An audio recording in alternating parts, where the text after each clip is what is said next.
हम वेदांत के एक अद्भुत ग्रंथ अष्टावक्र गीता पर चर्चा करेंगे।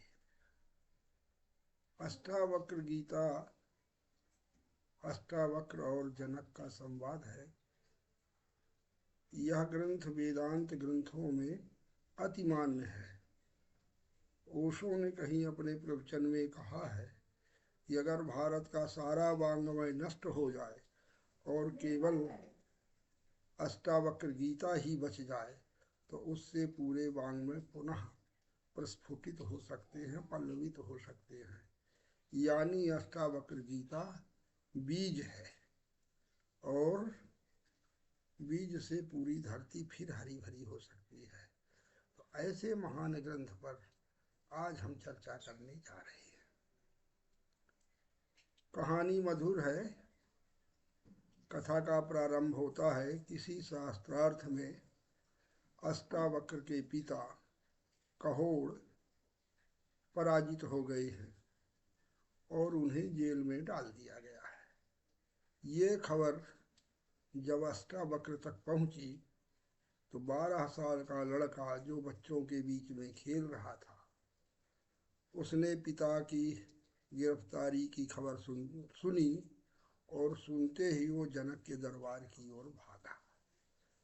बामुश्किल उसको प्रवेश मिला। जनक की सभा लगी हुई थी। सारे दरबारी पंडितों का जमावड़ा था। उस टेढ़े टेढ़े तिरछे कुबड़े लड़के को देखकर वो लड़का 8 जगह से टेढ़ा था। सब हंसने लगे। सबको हंसता देख अष्टावक्र भी बड़े जोर से हंसा। उसके हंसते ही सब सभा मौन हो गई। राजा ने पूछा कि महाराज, बालक तुम क्यों हंसे? अष्टावक्र ने जो जवाब दिया वो अद्भुत था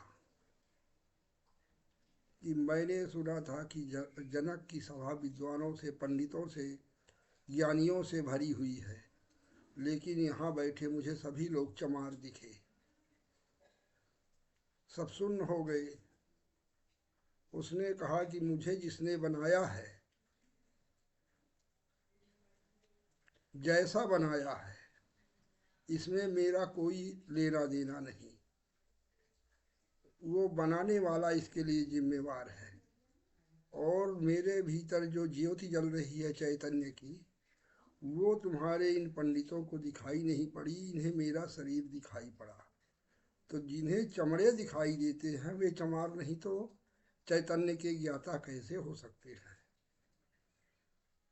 जनक उसका ये जवाब सुनकर शॉक्ड हो गए, एकदम स्तब्ध हो गए और उठकर पहली बार एक 12 साल के लड़के को उन्होंने गुरु के आश्रम आसन पर बैठाया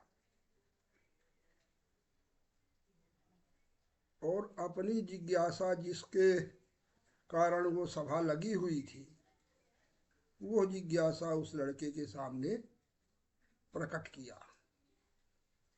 कहानी मधुर है कहानी ही कि रात में राजा ने सपना देखा था कि वो एक अपने महल में है, दूसरे किसी राजा ने उन पर आक्रमण किया है। आक्रमण में राजा पराजित हो गए हैं और भाग रहे हैं। अब पीछे से सेना लगी हुई है। सेना से बचते हुए वो इधर उधर कहीं गायब हुए, सेना की नज़रों से ओझल हुए और 2-3 दिन तक भटकते रहे। बड़ी जोरों से भूख लगी थी। कहीं सदावर्त का अन्न क्षेत्र था, वहाँ भोजन बट रहा था। उन्होंने भी एक दोने में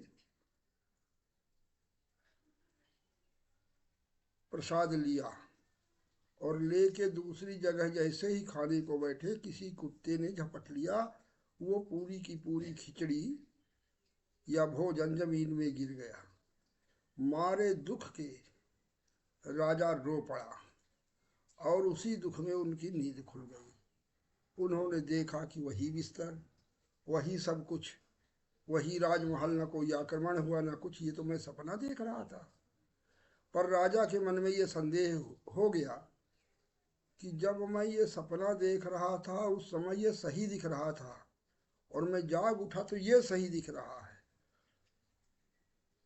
तो सही वास्तव में क्या है? जो अभी 1 मिनट पहले मैं देख रहा था वो सही था, कि मैं भिखारी हूँ राजा होने का सपना देख रहा हूँ, या मैं राजा हूँ भिखारी होने का सपना देख रहा था? सपना दोनों में कौन सा है, और सत्य क्या है?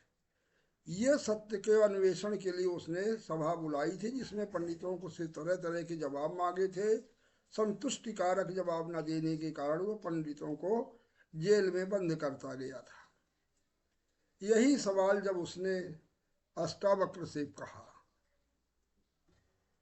तो अष्टावक्र ने जवाब दिया कि ये दोनों सपने हैं। खुली आंखों से देखा गया ये सपना है जो तुम राजा बने बैठे हो, और बंद आंखों से देखा गया वो सपना है। तो उसने कहा फिर सत्य क्या है? अगर ये दोनों सपने हैं तो सत्य क्या है? और उसी सत्यान्वेषण ने उसने अष्टावक्र से एक प्रश्न पूछा, कथम ज्ञानमवाप्नोति कथम मुक्तिर्भविष्यति वैराग्यम च कथम प्राप्तम एतद् ब्रूहि मम प्रभु।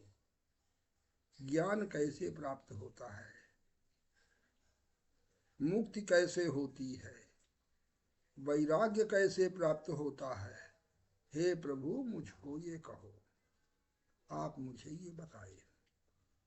राजा का प्रश्न भी पांडित्य भरा हुआ था, जिसमें ज्ञान की, मुक्ति की, वैराग्य की सूक्ष्म से सूक्ष्म व्याख्या चाही गई थी, लेकिन सब शास्त्रीय। जीवन से उसके प्रश्न का कोई मतलब नहीं था। राजा ने ये नहीं पूछा कि मुझे ज्ञान कैसे हो, वो पूछता है ज्ञान कैसे प्राप्त होता है। अपनी ओर राजा की नजर नहीं थी, वो ज्ञान चाहता था कि कैसे फिर ये भी पांडित्यपूर्ण जवाब दे कि ज्ञान प्राप्त होने के ये लक्षण है, इस तरह से ज्ञान मिलेगा, ये तब करो, ये जब करो, ये करना चाहिए, वो करना चाहिए, ऐसे मुक्ति होती है। मुक्ति क्या है, बंधन क्या है, और जो भी शास्त्रों में वर्णित है वो सारे नक्शे खा के वो पूछ रहा था। वैराग्य कैसे होता है, मुझे कैसे वैराग्य हो, ये नहीं पूछ रहा है। वो पूछ रहा है कि वैराग्य कैसे होता है। सामान्य सा प्रश्न है, लेकिन जब कोई ज्ञानी मिलता है तो वो सामान्य प्रश्न को भी विशिष्ट प्रश्न में बदल देता है। अष्टावक्र उसको ये नहीं बताते कि ज्ञान कैसे प्राप्त होता है, या मुक्ति कैसे होती है, या वैराग्य कैसे होता है। वो सीधे उसके अंतस्थल में उसके ऊपर उस प्रश्न को डाल देते हैं, और अपना जवाब उसके लिए देते हैं, राजा जनक के लिए। मुक्ति मिच्छसि चेतात विषयान विस्वत्यज क्षमार्जव दया तोष सत्यम पीयूष भज।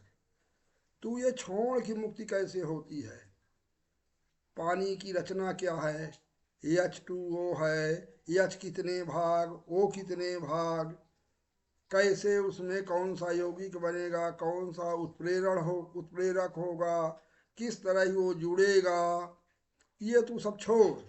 सीधे ये गिलास का पानी है, इसको पी। क्या करेगा जानकर कि पानी की रचना क्या है?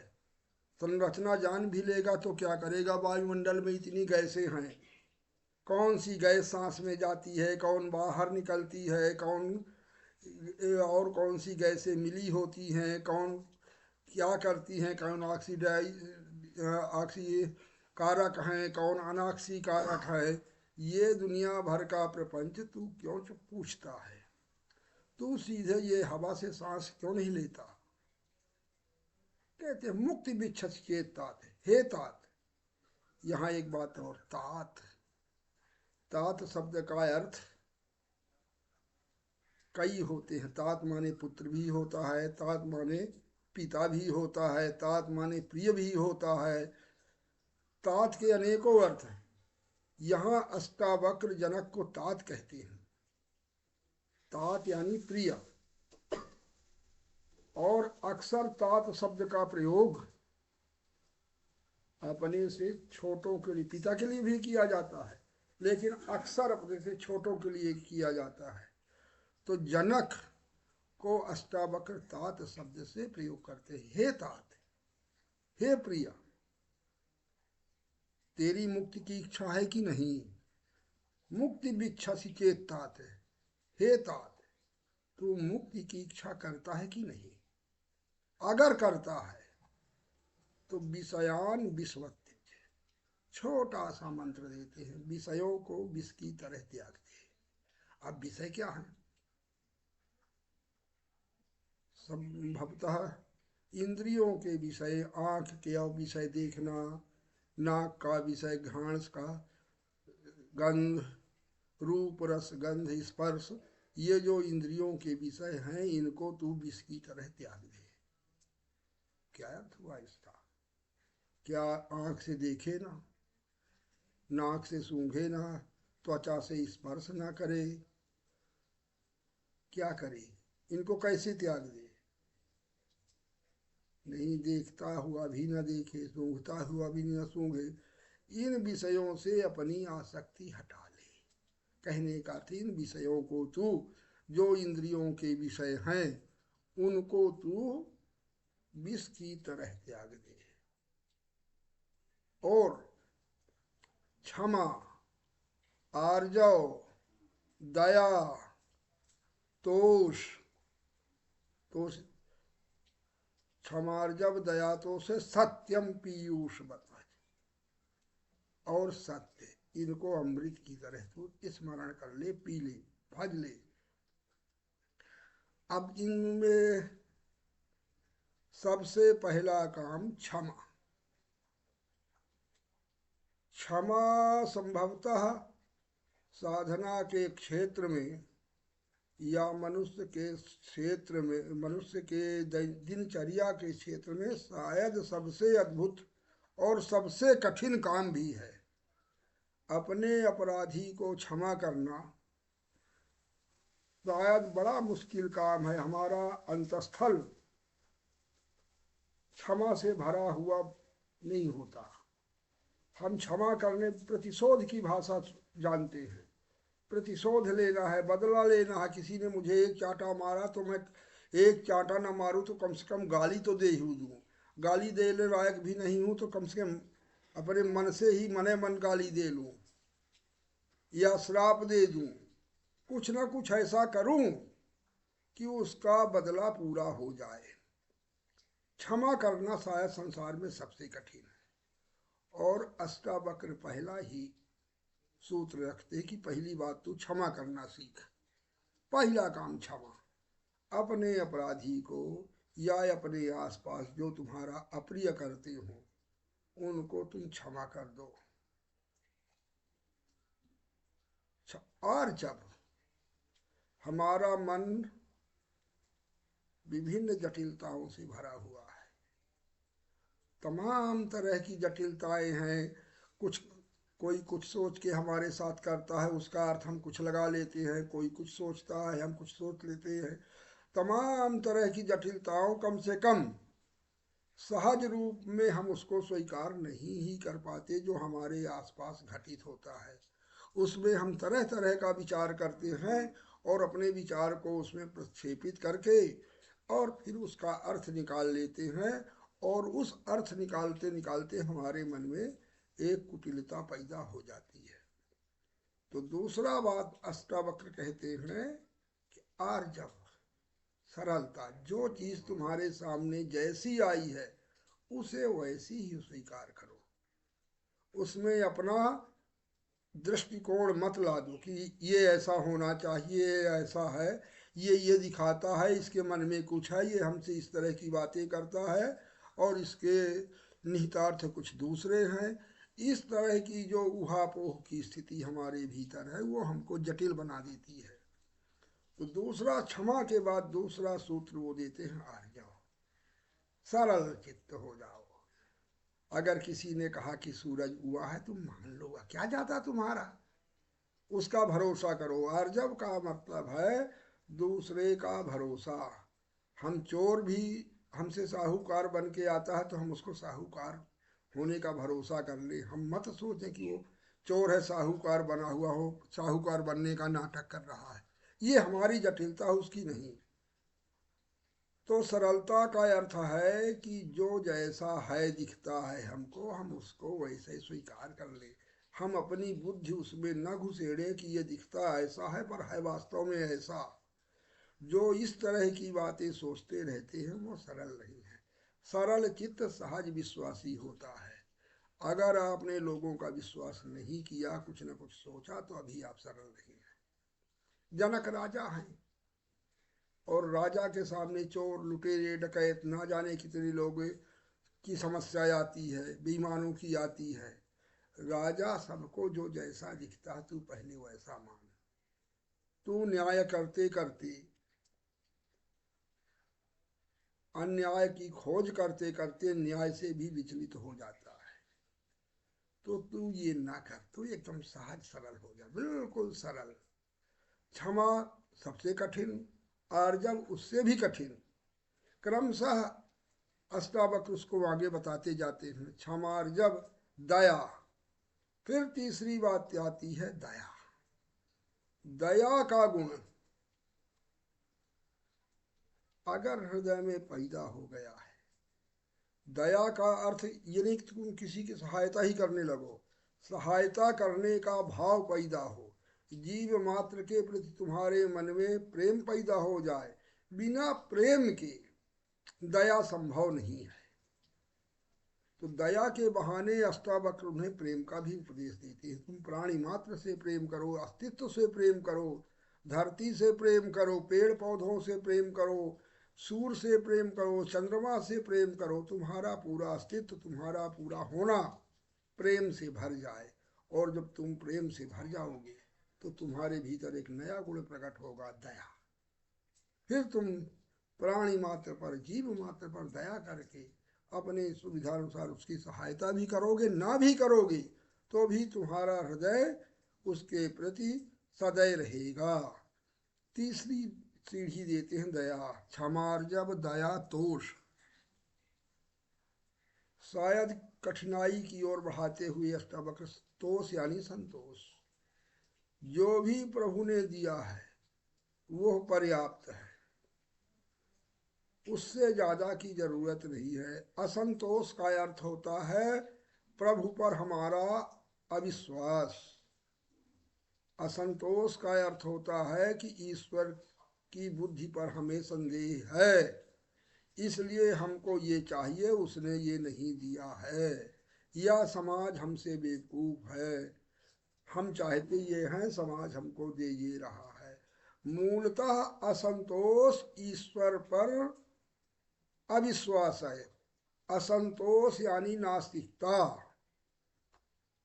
ईश्वर पर भरोसा नहीं है, भगवान पर भरोसा नहीं है, इसलिए उसकी दी हुई चीजों पर हमें संतुष्टि नहीं है। असंतोष यानी नास्तिकता। तो जो भी असंतुष्ट है वो नास्तिक है। आस्तिक का मतलब ये नहीं कि वो पूजा पाठ कर रहा है, धर्म कर्म कर रहा है, दान पुण्य कर रहा है, क्षमा कर रहा है, दया भी कर रहा है, लेकिन अगर वो संतुष्ट नहीं है अपने में और अपने होने में, असंतुष्ट है, तो निश्चित रूप से वो नास्तिक है। नास्तिक और आस्तिक की से यही मतलब परिभाषा है कि अगर तुम्हें असंतोष है तो तुम नास्तिक हो, अगर तुम संतुष्ट हो, पूरी तरह संतोष से भरे हुए हो, तो तुम आस्तिक हो। तो प्रभु के प्रति या उसके दिए हुए भोज्य पदार्थों पर, भोग्य पदार्थों पर, संसार पर तुम्हें असंतुष्टि है तो तुम नास्तिक हो। तो हे राजन, चौथा काम है तुम्हारे लिए संतोष। तुम राज्य के मालिक हो, तुम्हारे पास पंडितों की सभा है, विद्वानों की सभा है, धन धान्य से भरा हुआ है, फिर भी तुम असंतुष्ट हो तो तुम नास्तिक हो। मधुर कहानी है कि शेख फरीद जिस गांव में रहते थे उस गांव में पाठशाला नहीं थी। तो लोगों ने उनसे कहा कि आप सम्राट अकबर से जाके एक विद्यालय मदरसा गांव के लिए मांग लाइए। अकबर आपके मित्र हैं, आपको पहचानते भी हैं, तो आप जाके वो मांग लाइए एक विद्यालय गांव के लिए। फरीद जाते तो नहीं थे, पर गांव वालों के कहने के आधार पर चले गए। उनको राज के वो पहचानते थे राज्य कर्मचारी, तो उनको सीधे उनके राजमहल के भीतर प्रवेश मिल गया। उन्होंने देखा कि उस समय नमाज का वक्त है और ए, तो तो उस समय नमाज अदा कर रहे थे शाहनशाह अकबर। तो तो इसलिए उनने सुना नमाज में कि या खुदा, मेरे घर द्वार को, मेरे राजकोष को और धन धान्य से भर दे, मेरे राज्य को फैला दे। हे प्रभु, हे ईश्वर, हे अल्लाह, इतनी कृपा कर चारों तरफ मेरा राज्य फैला हो, मेरा मेरा सेनागार सैनिकों से भरा हो, अस्त्र शस्त्र भरे हों, रत्न माणिक्य सब मेरे कोषागार में हों। तो फरीद ने ये सुना और उल्टे पांव वापस चल दिए। राजा ने देख लिया था कि फरीद आए, जल्दी से नमाज समाप्त करके उनको बुलवाया कि आप पधारी, कैसे आए, अपनी बातें बताइए और चल क्यों दिए। फरीद ने अद्भुत बात कही कि मुझे गांव के लोगों ने बादशाह के पास भेजा था, पर यहाँ मैंने देखा कि मैं तो एक भिखारी के पास आया हूँ जिसके पास अभी नहीं है।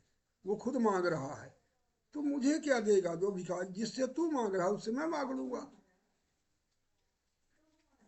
तो राजा या बादशाह होने से भी तुम असंतुष्ट होते हो और फकीर होने से भी संतुष्ट हो जाते हो।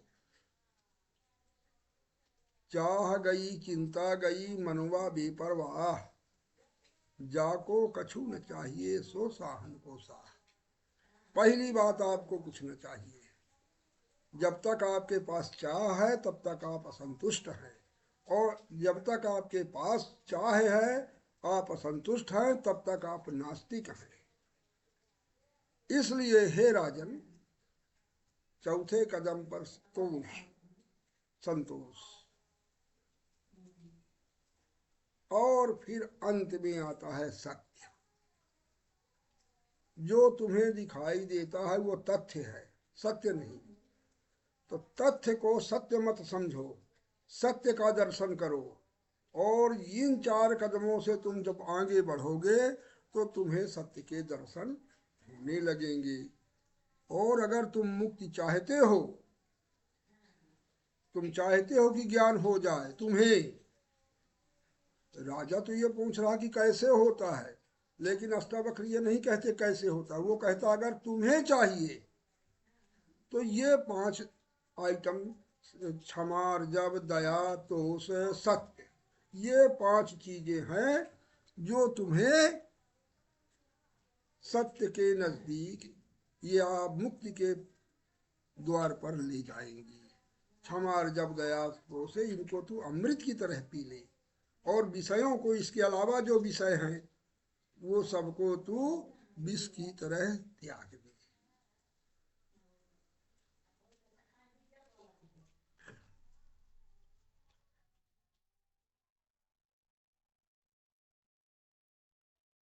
अब उसके आगे बताते हैं, सत्य की बात अब करते हैं। न पृथ्वी न जलम न अग्निर्वायुर्देव न बाबा भवान, एसाम साक्षर महात्मानम विद्रूपम चिद्रूपम विद्धि मुक्त। मुक्त के लिए दूसरा उपाय बताते हैं कि अभी तक तू अपने को शरीर मान रहा है। तेरी मान्यता ये है कि क्षितिजल पावक गगन समीरा, ये 5 तत्वों से शरीर ये बनता है। और यही शरीर में चैतन्य प्रवेश कर जाता है। तो चैतन्य को तू भूल गया है। तू ये 5 तत्वों के संयुग्मन को, 5 तत्वों को जोड़ के ही अपना होना मान बैठा है। तो ये 5 तत्व गरीब होते हैं तो तू गरीब हो जाता है, 5 तत्व अमीर होते तू अमीर हो जाता है।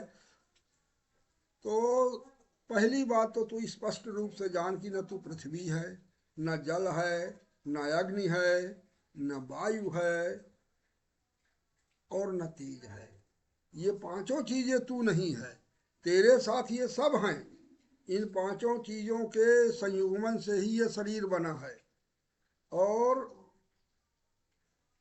इन 5 चीजों के बिखरने से शरीर भी बिखर जाता है और तू भी बिखर जाता है, जिसको हम मृत्यु कहते हैं। 5 चीजें जैसे ही बिखरती हैं, तेज तेज में मिल जाता है, वायु वायु में मिल जाती है, जल जल में मिल जाता है, सब बिखर जाता है और उसके साथ तुम भी लापता हो जाते हो। तब फिर जीवन कहाँ है? तब फिर तुम कौन हो? इसी कि तुम पृथ्वी नहीं हो, जल नहीं हो, अग्नि नहीं हो, वायु नहीं हो, तेज नहीं हो, तो हो कौन? ऐसाम साक्षिरमात्मानम। इन सब के तुम अपने को साक्षी मानो। ये 5 तत्व का शरीर जो जो गति करता है, जो करता है, जैसे करता है, इस सब के तुम मात्र दृष्टा हो। तुम इनको देखने वाले हो, करने वाले नहीं हो। हमारी गलती क्या है? हम इस क्रिया के कर्ता खुद को मान लेते हैं कि ये मैं कर रहा हूँ, ऐसा मैं कर रहा हूँ, राज्य कर रहा हूँ, घर बना रहा हूँ, विद्या पढ़ रहा हूँ, समाज सेवा कर रहा हूँ, पूजा कर रहा हूँ, पाठ कर रहा हूँ, जो भी कर रहा हूँ मैं कर रहा हूँ। ऐसा कर्ता का एक भाव हमारे भीतर प्रकट हो जाता है, या प्रकट ही रहता ही है। अब ये भाव हालांकि झूठा है, लेकिन ये भाव को ही हम अपना होना मान लेते हैं। अष्टावक्र कहते हैं कि ये तू नहीं है, तू इसका भाव करता नहीं, तू दृष्टा है। ये शरीर जो भी करता है, ये शरीर कर रहा, 5 तत्व अपना वर्तन कर रहे हैं। तुम भोजन करते हो, भोजन शरीर में जाते ही पचना शुरू हो जाता है अपने आप। ऐसा नहीं कि 2-4 घंटे में पचता है, प्रक्रिया लंबी है, लेकिन उसी क्षण से भोजन पचना शुरू हो जाता है जैसे मुंह में पहुंचता है, और पचते पचते बाहर निकल जाता है। हमने पानी पिया, पानी जाते ही शरीर में अपना काम शुरू कर देता है, छन्ना छुन्ना लगा के फिर निकल भी जाता है। ये 5 तत्व, तेज हमारे शरीर से निकलता रहता है, वायु शरीर से निकलती रहती है, आकाश तो खैर संव्याप्त है पूरे शरीर में। आकाश का मतलब खाली स्थान। तो ये पूरे शरीर में हमारे खाली स्थान है जो घूमता फिरता रहता है, कोई स्थिर नहीं है। और ये 5 तत्व भी हमारे शरीर में स्थिर नहीं। लोगों को ये भ्रम है कि ये 5 तत्व स्थिर हैं। स्थिर नहीं है। हम भोजन करते हैं, वो निकलता जाता है, वेस्ट निकलता जाता है, शरीर की कोशिकाएं मरती जाती हैं हर क्षण। हमारे शरीर में जो कोशिकाएं हैं वो हर क्षण नई बन रही हैं, हर क्षण नई पुरानी मिट रही हैं। ये घटना हमको दिखाई नहीं दे रही। हमने सांस ली, हवा से गई और निकली। ये सांस लिया, फेफड़े में गई, फेफड़े से पूरे शरीर में गई, पूरे शरीर से निकली। ये गतिमान है। हवा भी गतिमान है, पृथ्वी भी गतिमान है हमारे शरीर में, जल भी गतिमान है। अब किसी की गति तेज है, किसी की धीमी, लेकिन है सब गतिमान। और स्थिर कुछ भी नहीं है 5 तत्व। ये 5 तत्वों से जो शरीर बना हुआ है, इसमें ये नहीं कि स्थिर हो गया है बना के, ईंटा जैसे हमने बना दिया कि ईंटा बना दिया, वो ईंटा बन रखा हुआ नहीं। ये लगातार बनता है और बिगड़ता रहता है। इस बनने और बिगड़ने की प्रक्रिया को जो देख लेता है, वो शरीर से मुक्त हो जाता है। तो अष्टावक्र जनक को समझाते हैं, इस शरीर के जो 5 अवयव हैं, इनको तू देख, इनके तू साक्षी हो जा और अपने को चिद्रूप, चित्त के रूप में, चैतन्य के रूप में जान ले। अपने को या अपने चित्त रूप को जान ले, चैतन्य रूप को अपने जान ले। और चैतन्य रूप को अपने तभी जान सकता है जब इन पांचों अवयवों का तू साक्षी हो जा, दृष्टा हो जा, इनको देखने वाला हो जा। इनके कर्मों के साथ अपने को मत जोड़। और जिस दिन तू वो ऐसा कर लेगा उसी समय तू मुक्त हो जाएगा। आज इतना ही। बंद करा हो, बंद करा। कई मिनट के हुई जा। अच्छा